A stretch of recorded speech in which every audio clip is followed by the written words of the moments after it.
couple of seconds. Okay. Hello, this is YouTube user First Amendment to the United States Constitution. Today I'm going to talk with James Robert Wright, an ex-32nd degree Freemason. And I want to talk about the pure hell that he's been through, the rejection, the betrayal, and the hardships that he's been through. Right now, he's residing in California, and his YouTube channel is Crusader Media. Now, he has written a book called Freemason from Illuminati Bloodlines Speaks Out. No, that's actually from YouTube user Vinny Eastwood. But that explains a lot about his life. But his book is called Freemasonry Cult Abuses by James Robert Wright. Now, we know that the First Amendment, the United States Constitution, our United States Constitution was written by Freemasons. And we know that as an American that we have the right to utilize our freedom of speech. So I'm in no house speaking bad about the Illuminati, Freemasonry, none of these organizations. My only objective is to expose gang stalking and to try to find the root of it and try to eliminate these problems and try to make our country greater by encouraging people to respect other people. Now, I'm a heterosexual male, but I respect everyone. I live in Austin, Texas. A lot of people are gay, bisexual, and transgendered, and I have to respect people and their space. I cannot disrespect people due to their sexual orientation. Now, I'm going to hand over the mic here to James Robert Wright, and I want to ask him, when did all this harassment first start? How did this all start about? Oh, well, goodness. By the way, introduced me as ex-Freemason, thanks to Romania, Grand Lodge. That is now no longer ex. They restored my stuff that Texas took away and everything, so, ha ha ha, but, yeah, it started well when I was still in it, and when things were okay, meaning I was active in multiple lodges in Dallas, and I was working in the position I was working in at the Dallas Scottish Rite building, and everything looked on the surface copacetic, but underneath there was definitely tension brewing because there's always members in these environments who are very dubious individuals, and if you don't fit a certain mold, or maybe you do fit a certain mold, but perhaps you're suddenly lined up for a position that another guy with some power over here doing this or whatever is coveting, and so he gets mad, and then there's all of this culture of like a witch hunt and basically like social verbal torture, and that's how it starts. That's how it started for me.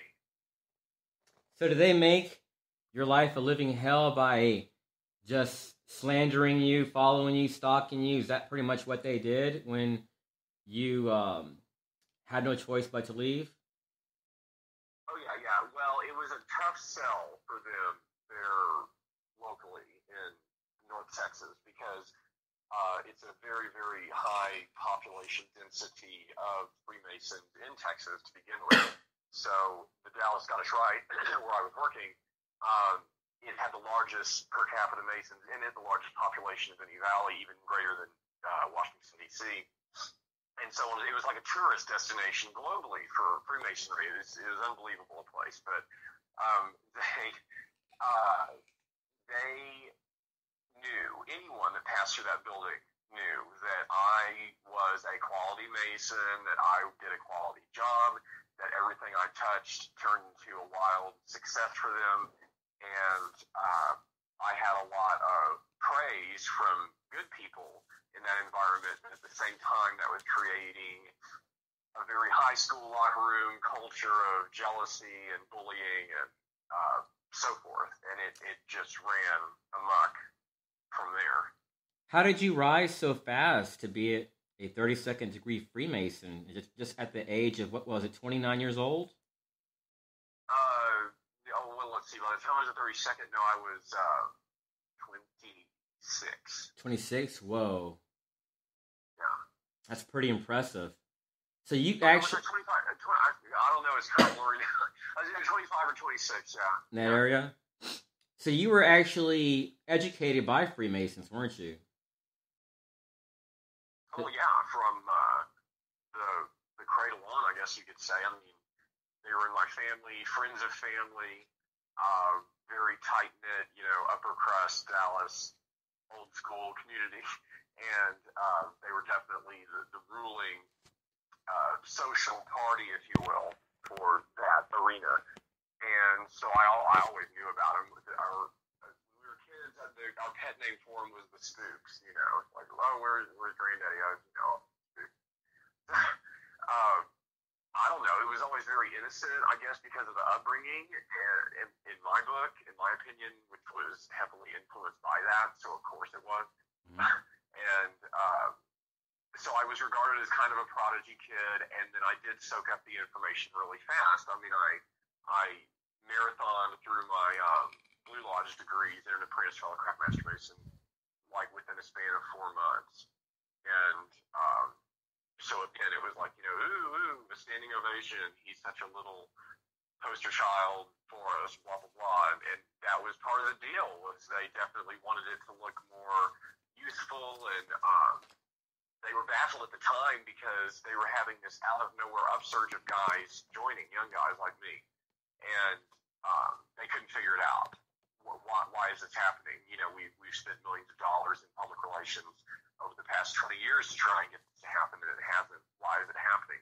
So it became very advantageous for them to try and figure out why, and I was definitely instrumental in that. But they could never listen to any of the results that those questions got, and they didn't like the answers, and they didn't like the fact that there was like imminently this changing of the guard coming from these various directions, and that threatened them and the power structure, and I could sort of see the handwriting on the wall of like, oh crap, When they pretty much, what happened was, though, I don't want to share too much from your book, because I'm hoping YouTube users will actually go online on Amazon and Books A Million and look for your book called Freemasonry Cult Abuses by James Robert Wright, and purchase the book. Sorry, I got to interrupt you on that. I don't want to jump the shark with the conversation, but in a related matter, I wrote the book. I got whisked out to Hollywood by my new book publisher. It all kind of happened overnight. And come to find out, he was this like pedophile preying on athletes at LA Community College, and all. It was just this whole other realm of nasty stuff. And so I divorced myself from that publisher and that environment. Okay. And so no, don't go to it, because he is still trying to sell it through that label. And so he. Please don't support a pedophile. Okay. Yeah. So if he's like that, you can write me. I'll send you the ebook, which is all I have left at the moment. Like for free. I don't care. Whatever. So was he a Freemason too? Oh yeah. He was? I didn't know that at the time going into it. He swore he wasn't, but he had his own agenda. He was trying to pull some stunts, I guess, out here. So it sounded like he was trying to probably get in your pants. Is that what it was? No, I wasn't young enough for him. I wasn't his type. Oh. So as a child, though, were you in what's it called, D Malloy or D Malay, or like any of those fraternities for kids? My grandmother never really allowed me to formally go into D Malay. She had her reservations. She didn't fully trust all those friends of mine. How come? Grandfathers. Well, okay, because some of them were pretty dubious guys. I mean, we're talking about people like Henry Wade, Roe versus Wade, the Dallas District Attorney, LBJ, Mason, people like that, who were not exactly pleasant people to be around. And she knew that that's what they all had in common, and she wasn't stupid. So the kids are pretty. You think the kids are pretty much in some of these organizations like D Malloy? Because when you look at the roots of it, it looks like it stems all the way down to homosexuality, kids being abused. Is that what's going on, you think, in some of these organizations with some of the adepts secretly? don't believe that homosexuality factors into it at all, because the abusers, the perpetrators in these cases, because make no mistake, demon lay chapters around the United States have had just as many grabbing hands problems as the Catholic Church. So let's be clear about that. The abusers, the profile is always these married men who are usually very active on the hierarchy, trying to claw their way up the totem pole at usually the Scottish Rite, 33rd degrees and beyond. And they are always my boss, the Secretary General at the Scottish Rite in Dallas.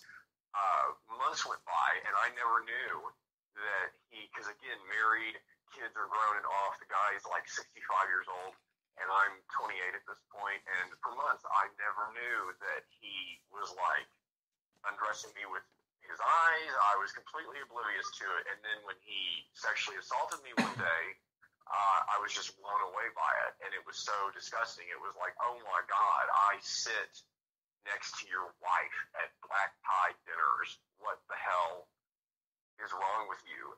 And it's just that kind of I have some power and I want this, and I'm going to have it with no regard for who all gets hurt. Do you think that it had an impact on you as a young man to pretty much mold who you are today as far as abuse? Well, I think in a way, and it's actually a really good positive came out of it, because I can look back on the way that, because my family and then the Masons after my family, once I was grown, always kind of kept me beat down and submissive. And when all this culminated at the Scottish Rite, it was this sink or swim situation where I either was going to have to fight back or roll over and curl up and die like they wanted at that point. So I chose to start empowering myself and getting, exercising how headstrong I could be and confidence, getting that all those skills tuned, and launching, a counter strike on them, which a lot of thought had to go into. It was no overnight decision, but at the time, it was really all I could do, because they were beating me down so bad that they really did want me dead, and therefore, the problem to go away, or at least in their eyes, the problem. I'm not really the problem. That's the big secret here. And, they're the problem. But yeah. So when you decided, I think the whole thing started.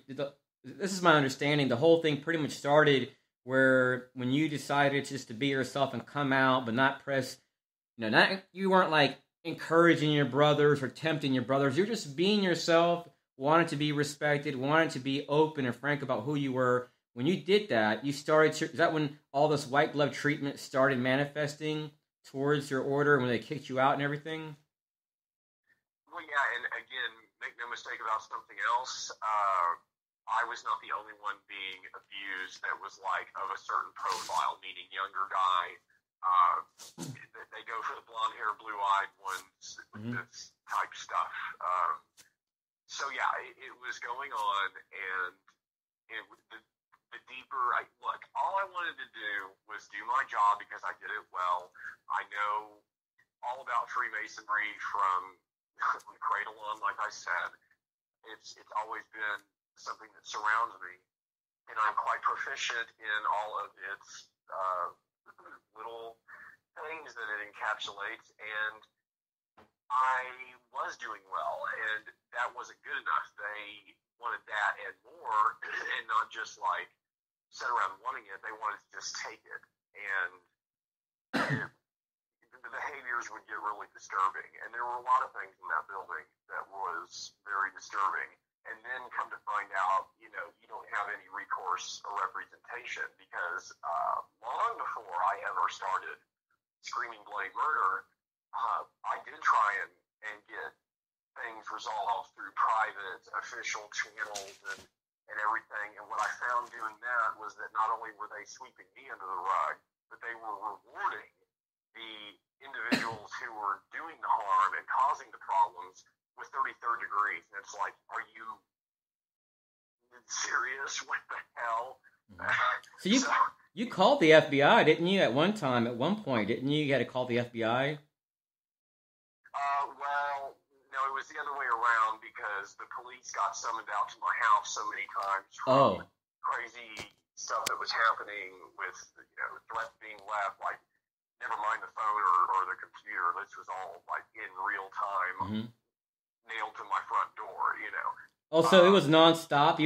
So it was pretty much the police, but they were having to come over because they were concerned because the harassment was nonstop? Yeah, well, the police were kind of compromised because lots of Masons there, but see, there was one, I had a couple things working to my advantage. One, I was from the family I was from. Two, I had worked previous to all that as a 911 dispatcher, and so I knew a lot of cops and was friends with a lot of cops. So where they were being told, like, put the chokehold on him, figuratively, intimidate him, blah, blah, blah, there were a lot of them who were like, yeah, but it's, we can't really do that. So I kind of dodged a lot of sticky situations that a lot of other guys who have been targeted by them have fallen into. So I was fortunate in that way. So they actually target gay guys too, or people in the community? I know that there's a lot of... oh, God, yeah. They do? Is it... Yeah. It's been a huge debacle in the entire American South. There's been incidents now in the Grand Lodges of Jesus in Texas,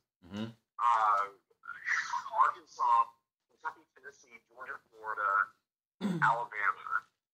Yeah.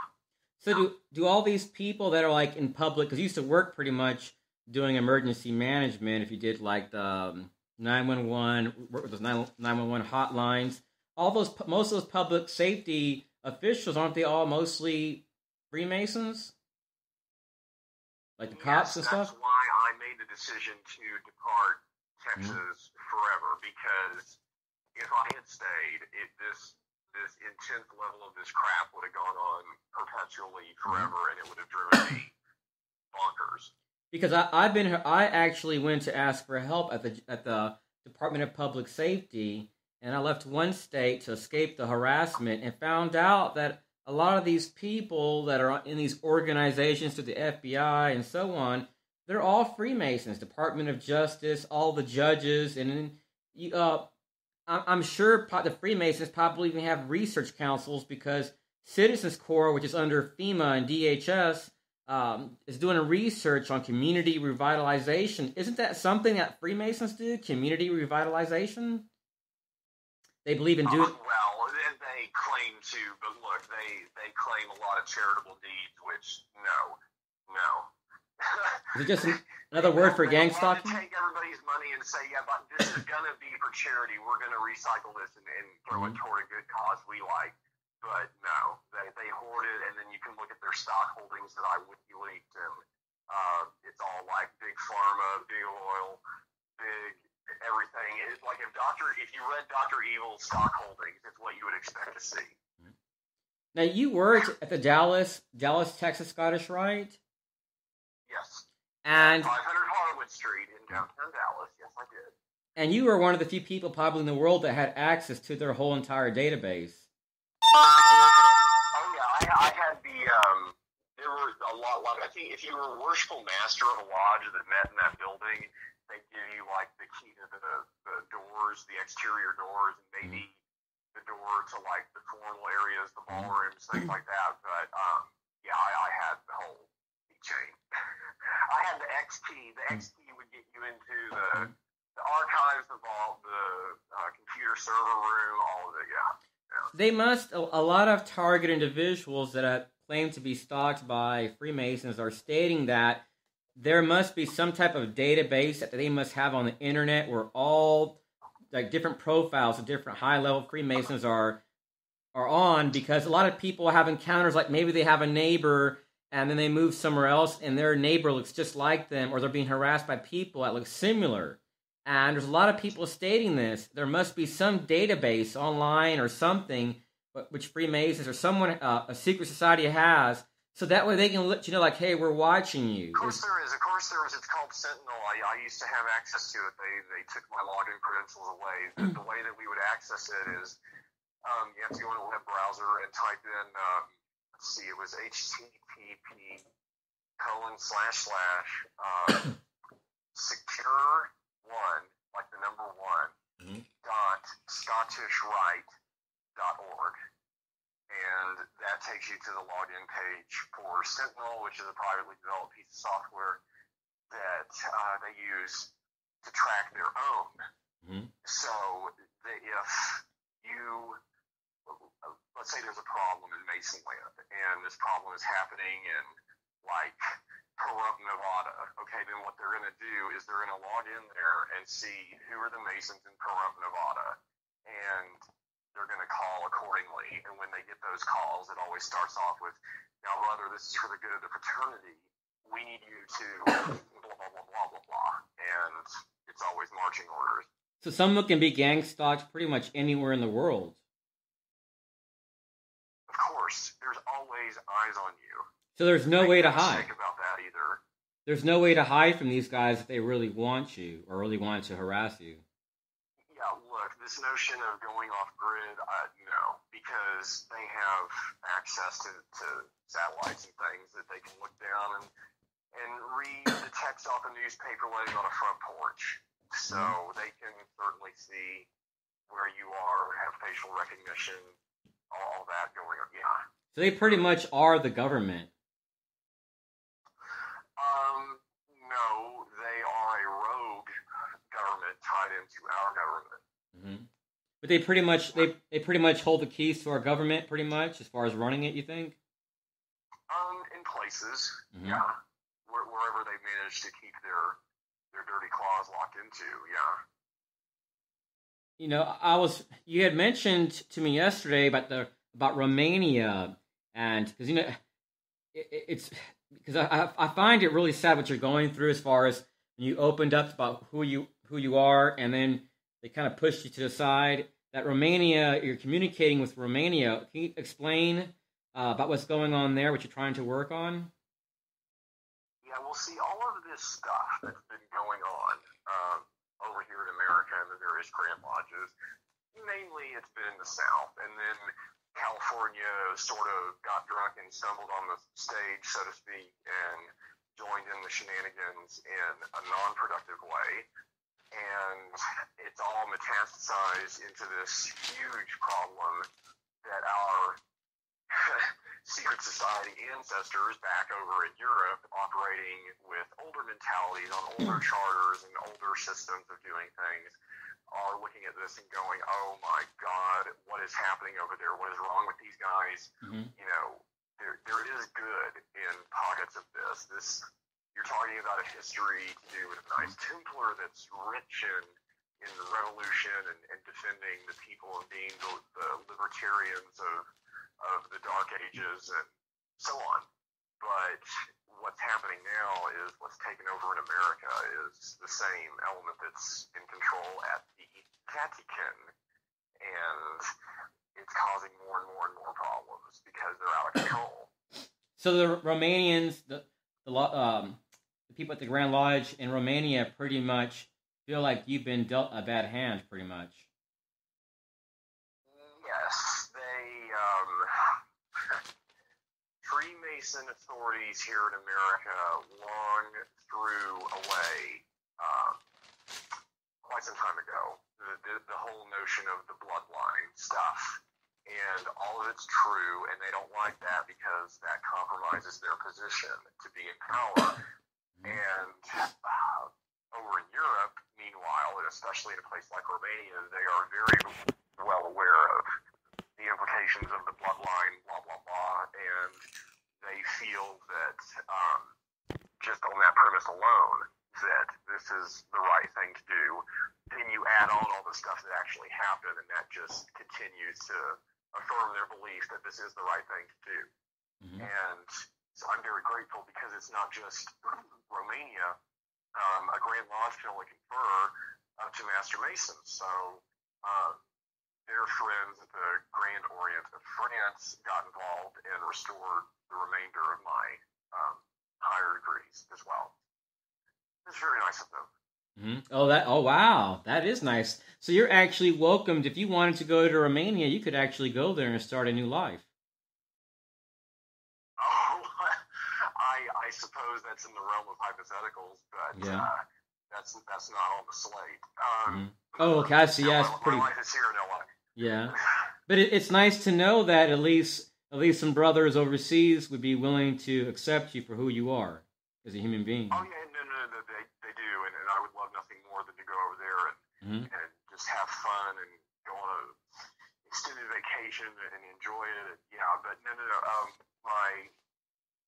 Them doing that, I'm fully licensed and card carrying to go barge back in any damn Masonic door I please on the planet, and that's causing a lot of upset right now here in Grand Lodge of California because they don't understand how that could happen. Well, it did. How did that?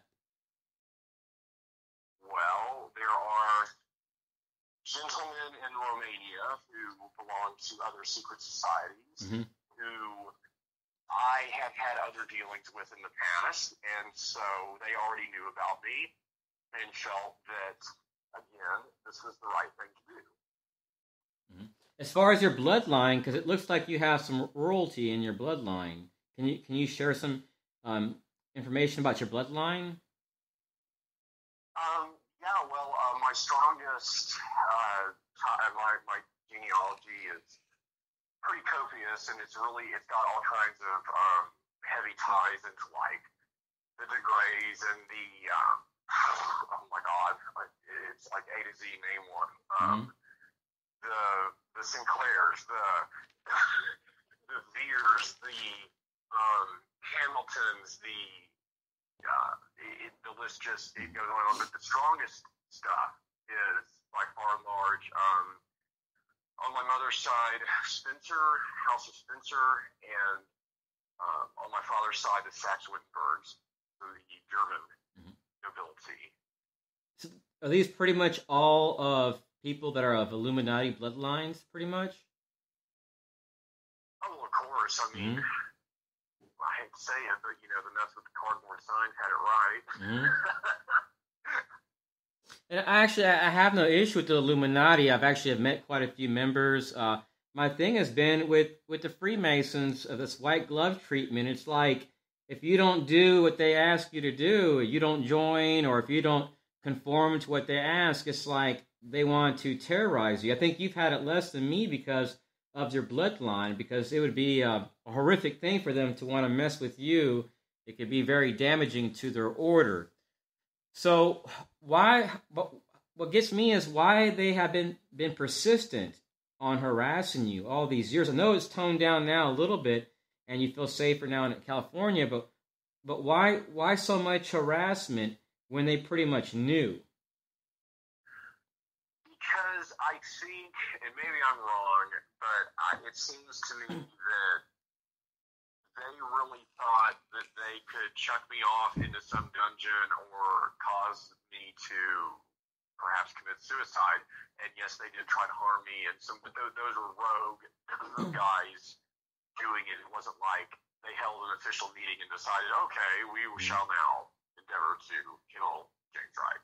No, it didn't happen that way. They tried to kill you, though, from your book that I read. It sounds like they pretty much attempted to take you out, pretty much. They wanted you. One of the biggest evildoers in the situation, Buck Howard, he absolutely wanted me dead, and now he's dead. And that was a paradigm shift once he was gone. So, because, I was engineered from day one to be their little conform bot.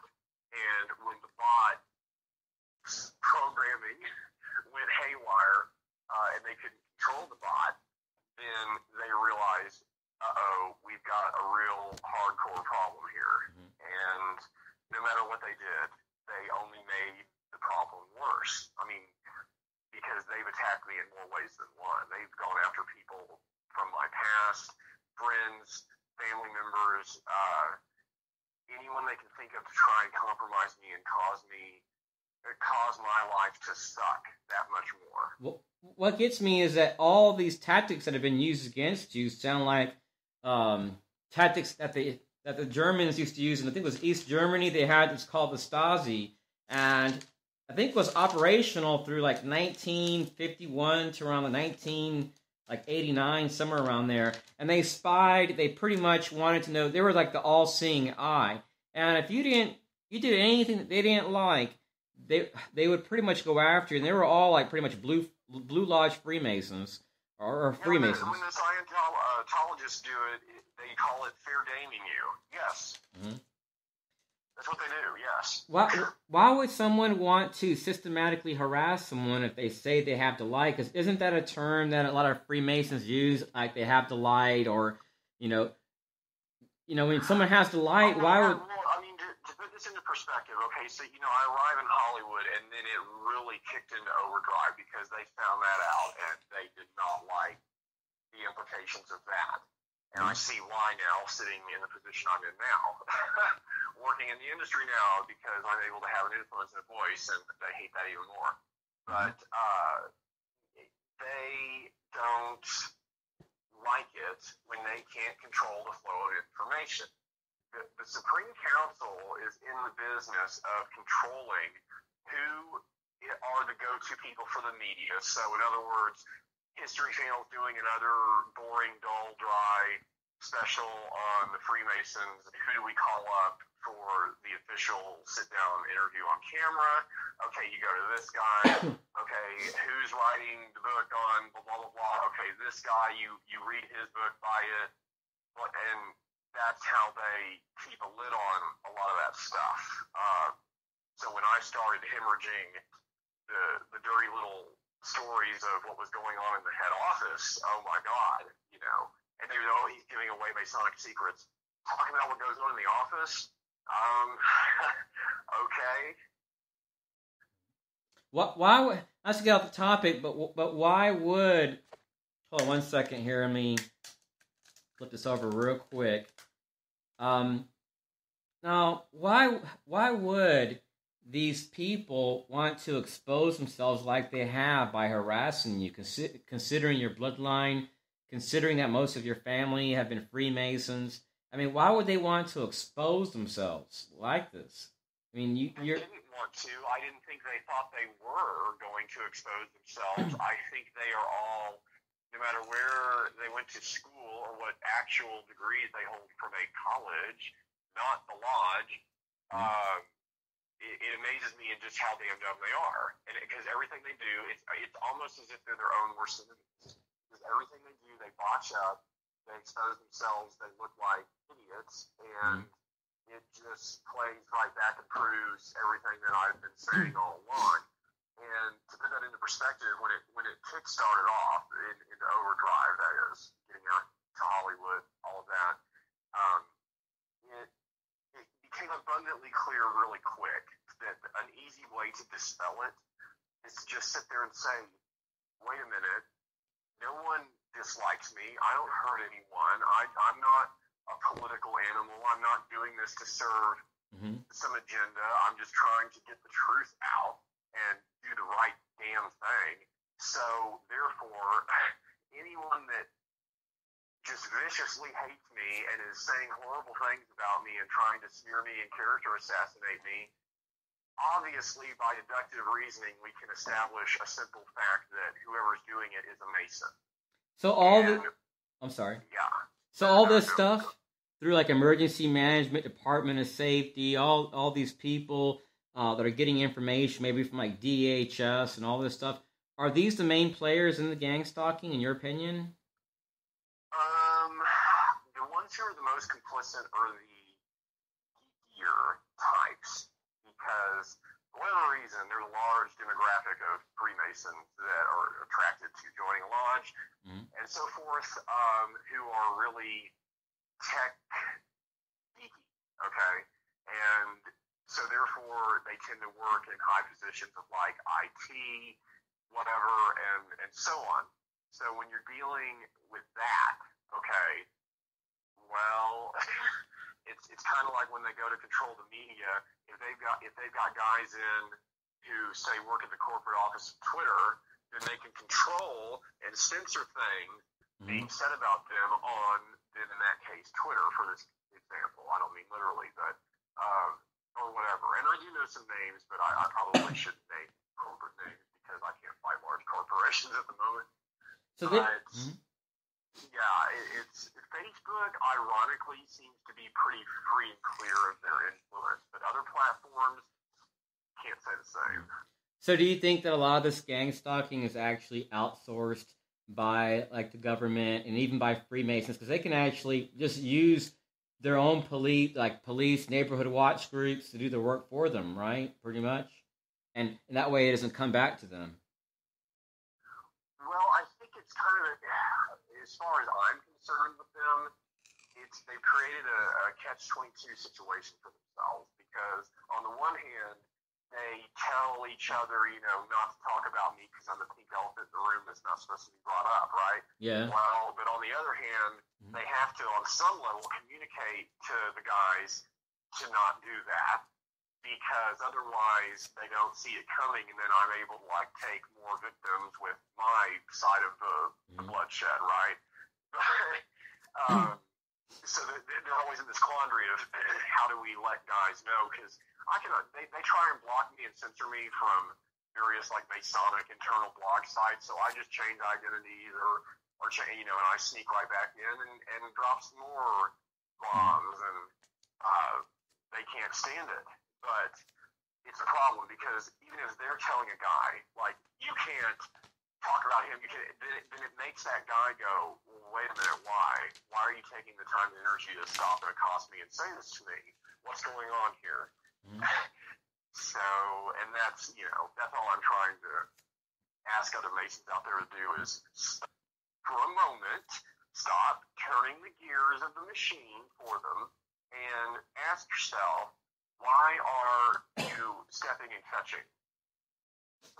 That's not what Lodge and those degrees and so on and so on are about. Not by a long shot. These Grand Lodges, the Scottish Rite, they're rackets. You don't need them.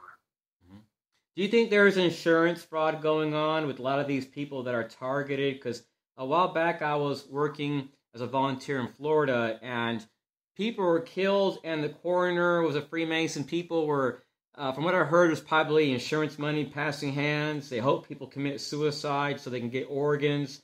Is there a possibility of that? Well, of course all that stuff goes on. Yeah. I mean, again, it just depends on who is in what position where and what are their ties. And as far as these O's and things that we take, I mean, yeah, it spells out very clearly when you take the O's that you owe us the final say in what goes down. So you actually, even though you're not a Freemason, you actually have to kind of be careful about what you say, because these people have these blood oaths and stuff. Is that real? That's real, but no, I no longer am careful or concerned with what flops out of my mouth. I mean, look, there's things that I don't go into just because maybe it's too painful for me or whatever, but as far as, naming a name or a place or a situation or whatever, I do not have one qualm about telling everything I know. To hell with them. Yeah. Why, what gets me is that these people are pretty much your family, and when they discovered your sexuality, they pretty much, it was we're hey, we don't want to know you no more. But it wasn't just one or two, it was pretty much a large portion of them. I mean, how did that make you feel to go through something like that? Actually, to clarify, that's been how it happened, in cases of other guys that have been targeted for their sexuality in southern states. But for me, it was a bit different in that they all were fine with it when I was just this dumb kid kind of rising up through ranks at a Blue Lodge and wasn't really affecting the greater Masonic sphere around me.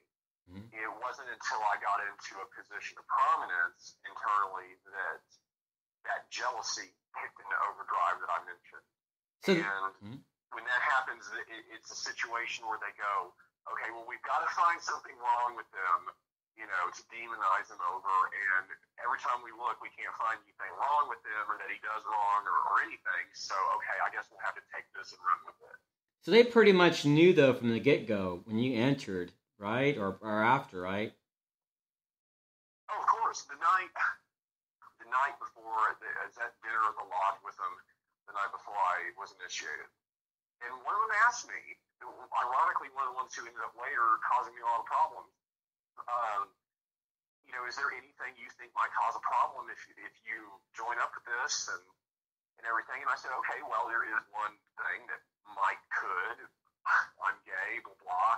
Mm-hmm. What do you think? Oh, no, that's totally fine. We don't have a problem with that. No, great, wonderful. Let's go. Okay, cool. So you were lied to pretty much then? Oh, God, yeah. To join, just because of probably dues and your family, and then it would make them look good, too. So... Oh, of course, yes. You figured out the motivation. Is this whole gang stalking thing just a new world agenda of depopulation, you think? Oh, well, they always certainly bring that up like it's a good thing. Beyond that, I don't know. I know that there's certain things out there, certain pathogens, certain other problems that arise internally with your body that I know that I'll never have a problem with because of some clever little engineering they did to me, but I don't know where that's headed. I mean, I'm real wrapped up with other activist groups, so I know a lot about GMOs and chemtrails and the dangers of vaccines and so on. But I guess I don't know. I mean, it's all one big specter thing. It's all tied in. Did they ever get like names and police and people to follow you and harass you afterwards, like while you shop, at social events, while you're just doing normal everyday activities when this all happened, when you had to leave? Yeah, it was really bad in the beginning. Now it's gotten a little bit better. Now they kind of have to resort to paying a private detective because they just don't have the kind of influence that maybe they once did in Southern California, but certainly not now. Mm-hmm. So their harassment, was it pretty much, would you say it was persistent? Persistent, try relentless, yeah. Was it pretty much every time they got a chance to attack your character or attack you, spiritually or physically, they pretty much were at you, trying to harm you? I mean, they called me horrible things. Anything you can imagine derogatory to call someone, I've had it said about me. What about slander? Of course, yeah. Slander is defined as something that you know is not true, and you're going out to just cause someone harm by saying it. Yeah.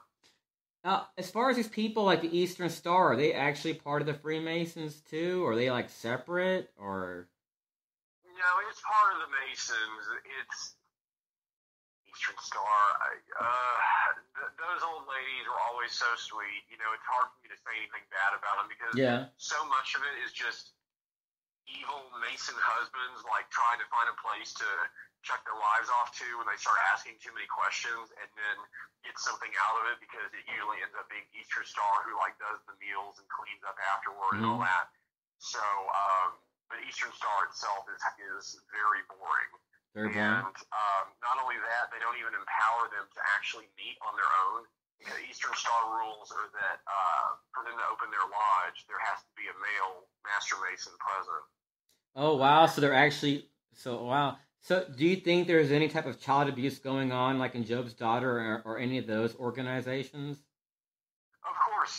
Through this journey of mine of going public and then meeting people who also come out of these environments, of course. Of course it goes on. I mean, you can, anybody who would challenge the veracity of something like MK Ultra. You know, they need to look up somebody like Dr. Colin Ross of the Ross Institute in Dallas. He worked to help deprogram a lot of those victims, and he knows. I've interviewed him, and he knows about all the secret society tie-ins, and this is a medical doctor. Yeah. Are they using like tactics like electronic harassment? Are they actually behind a lot of this? You think it's going on in all the Five Eye UK the Five Eye nations, the UK, Canada? Is a lot of this going on through, you think, the intelligence agencies and the Freemasons? Well, yeah.